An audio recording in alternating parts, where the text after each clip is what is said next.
Hi viewers, అందరికీ నమస్కారం. ఈరోజు జాతీయ గార్డెన్ డే దినోత్సవ శుభాకాంక్షలు తెలియజేస్తున్నాను. మరి గార్డెనింగ్ అంటే తోట. ఒక తోటలో పనిచేయడం అంటే ఎంతో ఆహ్లాదంగా ఉంటుంది, ఎంతో సంతోషంగా ఉంటుంది. గార్డెనింగ్ అంటే ఒక శారీరక శ్రమ.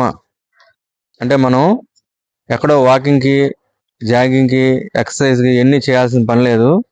మన ఆవరణలోనే మనం మొక్కలు పెంచుతుంటే అదే శారీరక శ్రమ మరి ఒంటికి ఎంతో ఆరోగ్యాన్ని తీసుకొస్తుంది.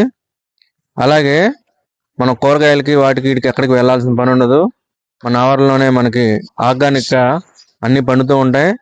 మరి ఒక ఆనందంగా ఉంటుంది. అలానే మనం ఇవన్నీ చేయటం వల్ల ఎంతో మనసుకి సంతోషాన్ని ఇస్తుంది.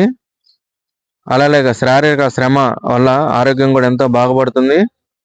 ఫ్రెండ్స్, మీరు కూడా గార్డెన్ అనగానే 100 మొక్కలు, 1000 మొక్కలు, 400 మొక్కలు, 200 మొక్కలు అలా కాదు. మనకున్న అవసరాన్ని బట్టి, అనుకూలాన్ని బట్టి ఒక మొక్క పెంచినా, 2 మొక్కలు పెంచినా, 10 మొక్కలు పెంచినా అది మనకి ఎంతో సంతోషాన్ని ఇస్తుంది. అట్లానే ఈ గార్డెనింగ్ వల్ల ఆక్సిజన్ కూడా బాగుంటుంది. అలానే చుట్టుపక్కల వాతావరణం కూడా చల్లదనం ఉంటుంది. మనం ఎన్ని కష్టాలు ఉన్నా కానీ ఆ గార్డెన్లోకి వెళ్తే ఎంతో మైమర్చిపోయి సంతోషంగా అనిపిస్తూ ఉంటాం. ఫ్రెండ్స్, మీరందరూ కూడా మీకున్న పరిధిలో మొక్కలు పెంచండి, వాటి కోసం కొంత శ్రమించండి, ఆరోగ్యాన్ని బాగు చేసుకోండి, సంతోషంగా ఉండండి.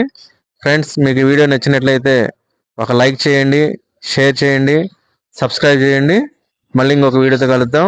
జై హింద్, జై వాసవి. అందరికీ బాయ్ బాయ్.